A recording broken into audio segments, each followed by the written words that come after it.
Hello നമസ്കാരം, എല്ലാവർക്കും പുതിയൊരു വീഡിയോയിലേക്ക് സ്വാഗതം. ഇന്ന് നമ്മൾ ചെയ്യാൻ പോകുന്ന കലാകാരൻ നമ്മുടെ സിറാജ് പയ്യോളിയാണ്. അദ്ദേഹത്തിൻ്റെ ശബ്ദമാണ് ഇന്ന് ഇമിറ്റേറ്റ് ചെയ്യാൻ പോകുന്നത്. സിറാജ് പയ്യോളി അറിയാത്തവരാരെങ്കിലും ഉണ്ടെങ്കിൽ അദ്ദേഹത്തിൻ്റെ ഒരു വീഡിയോ കണ്ടതിന് ശേഷം നമുക്ക് തിരിച്ചു വരാം. നിങ്ങളെത്തി വരിക എന്റെ സ്വപ്ന, അത് ഇതൊരു സാധാരണക്കാരന്റെ സ്വപ്ന. ആ സ്വപ്നത്തിനൊരു കയ്യടി. ഇപ്പൊ ബേജാറ് കൂടി മനുഷ്യനല്ലേ, തെറ്റ് പറ്റും. ബേജാറോട് കൂടി ഇത് കഴിഞ്ഞ് പിന്നെ അയച്ചു കുറഞ്ഞ മമ്മൂക്കേനെ അതാ നിങ്ങളെ അധികം കളിക്കാൻ അതിനൊരു കയ്യടി. അപ്പൊ നിങ്ങളെല്ലാവരും സിറാജ് പയ്യോളിയുടെ വീഡിയോ കണ്ടു. അപ്പൊ ഇനി നമുക്ക് അദ്ദേഹത്തിന്റെ ശബ്ദം ഇമിറ്റേറ്റ് ചെയ്ത് നോക്കാം.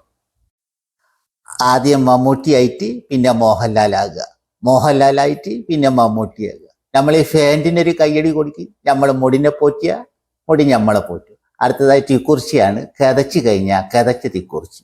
അപ്പോൾ എല്ലാവർക്കും വീഡിയോ ഇഷ്ടപ്പെട്ടെന്ന് കരുതുന്നു. എല്ലാവരും ലൈക്ക് അടിക്കാനും അതേപോലെ കമൻറ്റ് ചെയ്യാനും മറക്കരുത്. പിന്നെ സബ്സ്ക്രൈബ് ചെയ്യും. എൻ്റെ പടച്ചോരെ എന്നാ സബ്സ്ക്രൈബോ. ഈ ആളെ ശബ്ദം മനസ്സിലായെങ്കിൽ അതും കൂടി കമൻറ്റിൽ ഉൾപ്പെടുത്താൻ മറക്കരുത്. പിന്നെ ഇത് യൂട്യൂബിലാണ് കാണുന്നതെങ്കിൽ സബ്സ്ക്രൈബ് ചെയ്യാനും അതേപോലെ ഇൻസ്റ്റഗ്രാം ഫേസ്ബുക്കിൽ അതേപോലെ ആണെങ്കിൽ പിന്നെ ഫോളോ ചെയ്യാനും മറക്കരുത് എന്നുകൂടി പറഞ്ഞുകൊണ്ട് മറ്റൊരു വീഡിയോയുമായിട്ട് വീണ്ടും വരുന്നവർക്കും എല്ലാവർക്കും ഗുഡ് ബൈ.